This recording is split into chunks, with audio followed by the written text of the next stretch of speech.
Hello and welcome in to Palmetto Sports Daily, but in this case, it's the New York State Daily for me. I'm live outside of Madison Square Garden right now before the Clemson men's basketball team takes on 10th-ranked BYU. I'm Carmine Jamay in my home original state of New York. Now, of course, the Palmetto State is my home, joined by the homies, the Palmetto Staters of Rick Henry in Columbia. We got Kevin Bilodeau in Charleston and Teagan Brown back from a long trip in Myrtle Beach with a lot of news about Coastal Carolina, and we have a lot of news about the Gamecocks and also Clemson football as well, because there's no off season in college football right now, talking about their bowl games. But right now we're talking about that Tigers matchup that I mentioned, the Jimmy V Classic, and what a testament to what this program has built, especially in the last 3 years under head coach Brad Brownell, the winningest 3 years in the program's history ever. 74 wins the past 3 years.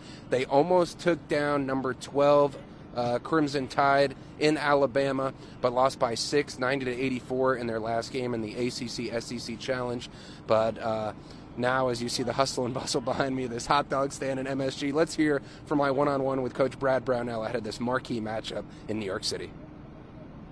Here with Clemson men's basketball head coach Brad Brownell ahead of the Jimmy V Classic, taking on 10th-ranked BYU. Coach, you had to stop off at the airplane hangar on the way here, had to refuel the plane. Yeah. How has this trip been, in addition to that Clemson grit working out in the airplane hangar, but also the walkthrough here at MSG? Yeah, it's been fun. Certainly we didn't plan on, the diversion, but you got to make the best of it. So obviously we try to use a little bit of our time to walk through some of their BOB plays and side OB plays and just keep our guys busy a little bit.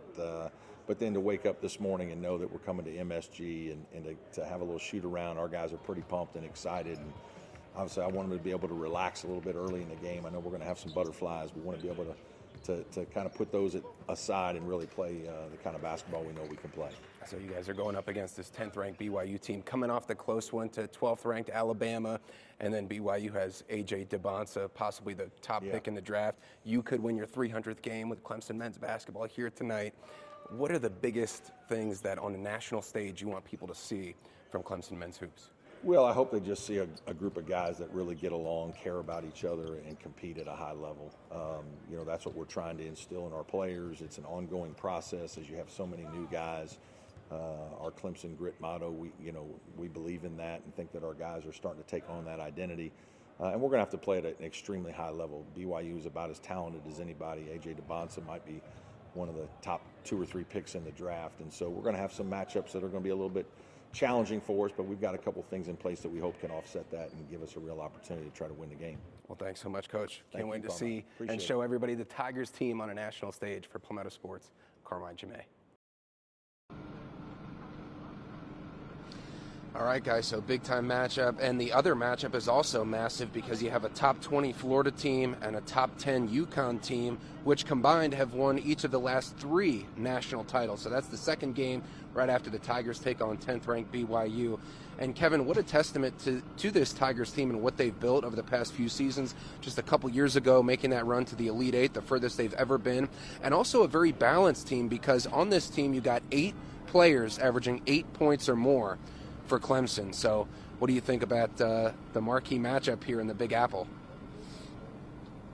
It's a really balanced team for Clemson, and it's a good opportunity for them as well because BYU has started off this season pretty well. So if Clemson can go and play well against this BYU team or get a victory, that would really propel them. I'm sure they would start knocking on the door of the top 25 next week, and that would really kind of hopefully set them up for the rest of the season. I'm a little disappointed, Carmine, because it looked like you were waiting for Brad Brownell to tell you he was going to suit you up tonight and throw you on the court at MSG before snatching it away from you. No Eric Bakich golden batter Clemson baseball situation. I don't even come close to getting involved in that anymore. The biggest thing that I could be put in the game for is getting a hot dog here for lunch, Rick. That's the only participation I can have in any athletic activity would be to be Joey Chestnut and eat some hot dogs here in New York City. So did you take the opportunity to shoot any hoops inside the garden there? I did not, but, after I saw the size, strength, and speed of these guys, I steered clear, and my hoop stays stayed in high school, a county north of here in Westchester County, New York, but that's about it. My career high, though, 23 points in high school, so not bad.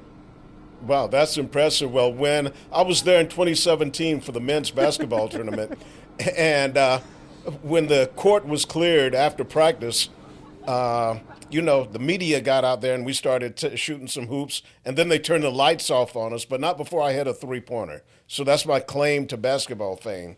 Hit a three-pointer in Madison Square Garden. Yeah, you Kevin? shot the lights out. Wonderful. Yeah, hey, that's one way to put it. But you be careful out there on those mean, tough streets of New York, Carmine. I'm a little concerned about you. You got it. I'll steer clear of any controversy, any trouble. Actually, Carmine, can you go buy a hot dog? And while you're doing that, I'll fill everyone in on the South Carolina State Charleston Southern game from last night. And I want to hear about that hot dog before we go to break. All right, perfect. So South Carolina State came down to the Buck Dome last night, took on Charleston Southern. This was a really close game for the first 15 minutes of the first half, and SC State was actually taking the lead at one point, 20-19 in that first half. It was pretty back and forth. The end of the first half, though, is where this game really turned around. Charleston Southern would end the first half on a 14-0 run to go on top 33-20 at the half. Then SC State would come out in the second half, score the first bucket, and then CSU would go on another 14-0 run. So it was basically a 28-2 run over 10 minutes of gameplay that saw CSU go down by 1 point to up by 25 points, and they just built that lead from there, and they went on for an 84-44 victory over SC State last night. So the Bucks, I believe they improved to 7-5 on the season. SC State dropping to 0-10 on the year, and a really disappointing start for the Bulldogs, Rick, especially coming off a really solid season they had last year, went into the MEAC tournament with a good chance of winning that and going to the NCAA tournament before coming up short. And now they sit at 0-10 to start off this season. Yeah, Kevin, I was looking at their schedule last night. They still have to play the Gamecocks. They go to Tennessee, and then they jump into MEAC play. And, they're going to have some challenging games in the MEAC. So it doesn't look good for South Carolina State. And you're right, after a pretty decent year last year, and to be 0-10, not a good sign for the Bulldogs.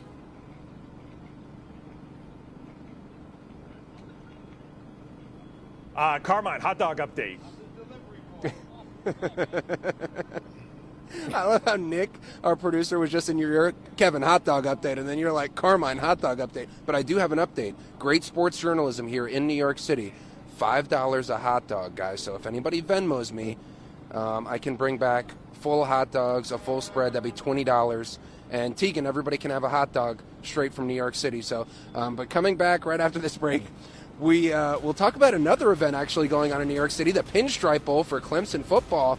The Snowbirds are going to be going in the opposite direction, back to the snow, all this month. We'll be right back with much more after that.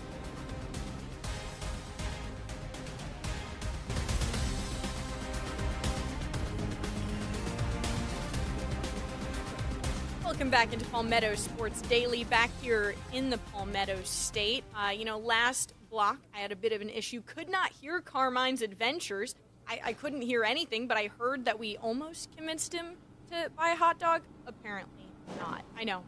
We have Kinda 3 more ridiculous. Blocks. But we do. We still have time. I'm getting hungry. and I'm getting speaking of time, hungry. You'll have to get one later. Anyway, Coastal Carolina getting ready for their bowl game, getting ready without their head coach. Of course, while I was gone on my little vacay was when Coastal Carolina decided to get rid of Tim Beck. So now the Chants still looking for a head coach. We're hearing some different names. Everything's getting thrown out and tossed around. Really no concrete answer or anything yet about their next head coach, but they are getting ready for their bowl game. They're going to the Independence Bowl. That one's on December 30th in Shreveport, Louisiana, and they're going to take on Louisiana Tech. And there are a couple of cool storylines here because the interim head coach for Coastal Carolina, Jeremiah Johnson, who was, of course, and still technically sort of is, the defensive coordinator, he was there at Louisiana Tech last year as their DC. Also, Louisiana Tech is getting ready to join the Sun Belt as Texas State leaves the Sun Belt. So this will set up a really cool matchup of, a game that we'll probably see further down the road as they get into the Sun Belt and it gets official with the schedule and everything like that. But Jeremiah Johnson did take some time yesterday just to talk about players and the portal, with the changes with when the portal opens. So here's what he had to say when asked if any kids had declared they were leaving yet. Yeah, there's been a handful, but not as many maybe as you think. I think, the as late as this game is, it was a little bit of a concern yesterday. But only one guy popped into my office this morning and said that he had made a decision that, he didn't want to play that close to the portal opening up. Now, as it moves forward, I mean, you just never know as it moves forward. I could have 3 guys come in tomorrow. Yeah, and there were some reports this morning of Nick Del Grande entering the transfer portal, a veteran on the team, somebody who's been there for them for the past few years. And then other than that, we don't know any specific names yet. Looking at other players and kind of their place on this team, we also don't know if Samari Collier is going to play in the bowl game. Of course, the quarterback who was hurt in that Georgia Southern game did not get to play against JMU. So still a lot of questions in the air for Coastal Carolina. But, the kids are excited. Coach Johnson said that they're going to take a little bit of a break for the holiday, and then they're going to come back and continue to prepare for the game. And they're going to start looking at tape pretty soon. But, Carmine, I know that you've got a bowl game to get ready for as well. It was a little bit of a question there for a bit if Clemson was going to get to that point. But you'll get to go back to the Empire State, to the Pinstripe Bowl, which is actually a pretty cool one. I went there a couple years ago when Syracuse and Minnesota played there at Yankee Stadium.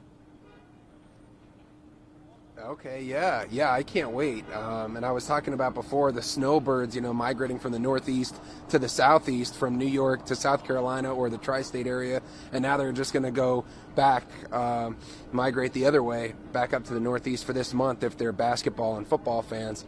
But yeah, really cool bowl, and a chance for Clemson to finish on a 5-game winning streak, which when they were 1-3 after that loss to your Syracuse Orange, and everything looked bleak and just, terrible start, worst under Dabo Swinney. It was a huge question mark of getting back to this point, but all you can do when that happens is win out and do your best, and that's what they've done so far. And now, ironically, you have 2 teams meeting in the Pinstripe Bowl that were both ranked top 5 in the country to start this season. One of them without their head coach, and James Franklin for Penn State. The other, of course, the Clemson Tigers. And here's Dabo Swinney talking about his trips to New York and his excitement to make another one coming at the end of the month.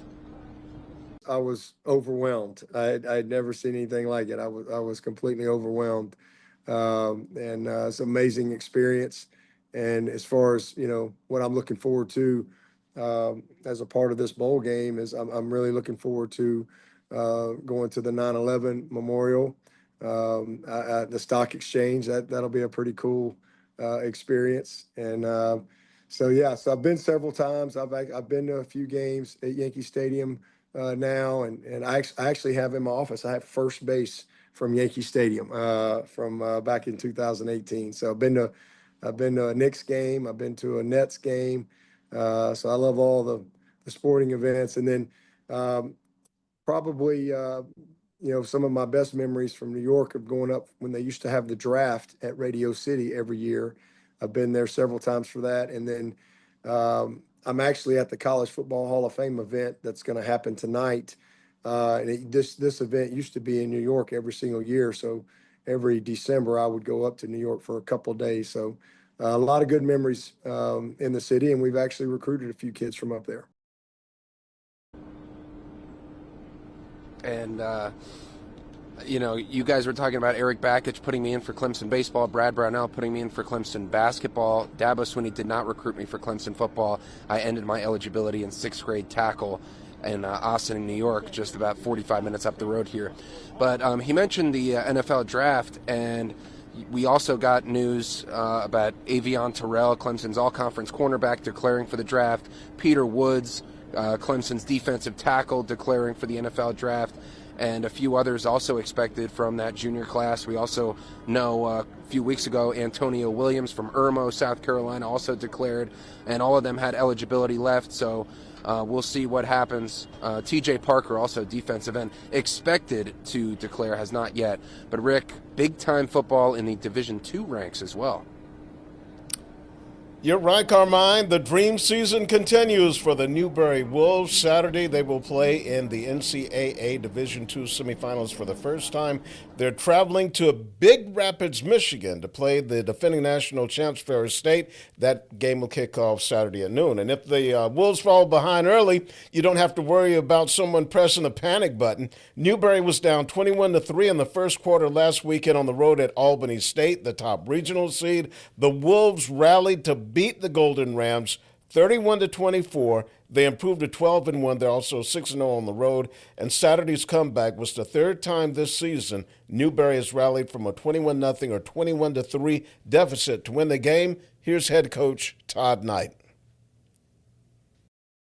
We've been in that position probably more than being in control throughout the season. So it's not uncharted territory for us. We're kind of used to playing from behind, and our kids believe in each other so much that when we do get behind, a lot of teams, drop their head and let it go. This crowd, they're always believing that they're going to come back. They're going to come back. They're going to fight. They're going to find a way. They've done it all season long, and they did it again today. Yeah, the Newberry Wolves, this season's comeback kids, hope they can get that win and advance to the national championship game. And right now we are going to advance to the break, but we'll be back with much more here on Palmetto Sports Daily.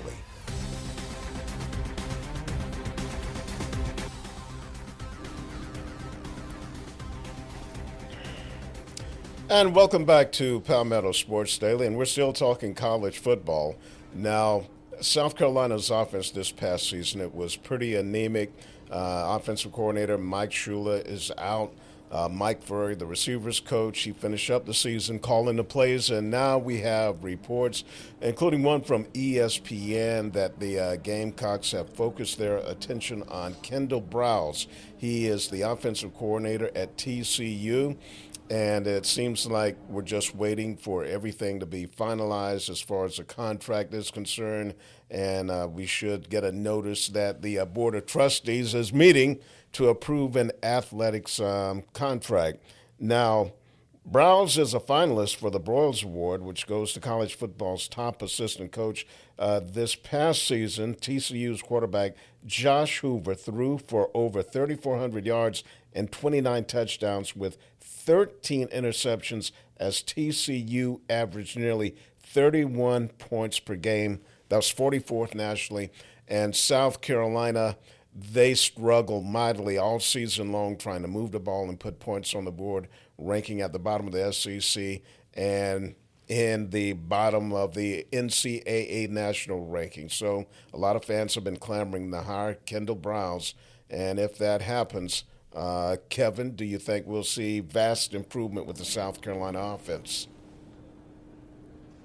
I don't know, Rick, because the thing that worries me about this hire is that, I was looking at some of the numbers, and I think TCU finished fourth in the Big 12 this year in offense, third in passing. They were still down towards the bottom, though, in rushing offense, and that's a spot South Carolina needs to improve going into next year. So I'm not sure if this offense is the way to go. And the other thing that worries me is when a team makes a hire like this, I try to go back and see what a coach's current team says about that guy leaving. And if you look at the TCU message boards and on social media, what they're saying about Kendall Browse, those fans are ready to drive him to the airport and get him out of town. They are not happy with the way that offense was run this year. A lot of slants on third and fourth downs and things that didn't seem to work for them. So if they're not upset about him leaving, I'm wondering if South Carolina fans, Carmine, should be happy that he's showing up in Columbia.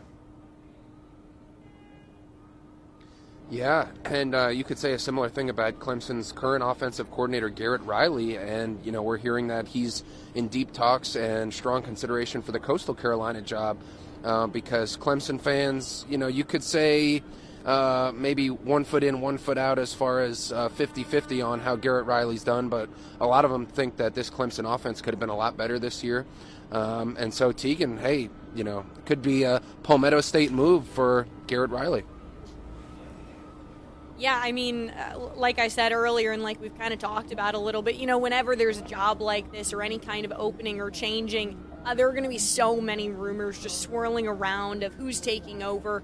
I don't think Coastal fans would be mad at that one, but Rick, going back to South Carolina, I haven't been on the show for the past few weeks, but I've scrolled on Twitter, lots of people talking about if that addition at OC would make Lenora Sellers want to stay. I'm just curious kind of what you've heard about his future and if he has any plans. Yeah, there's people have been talking about a post that Lenore's made with no caption or anything, so everyone is just speculating, like, what does this mean? And I don't know if we're going to find out anything until next month. So it's like wait and see. All right, we're going to take another time out, and we'll be right back here on Palmetto Sports Daily.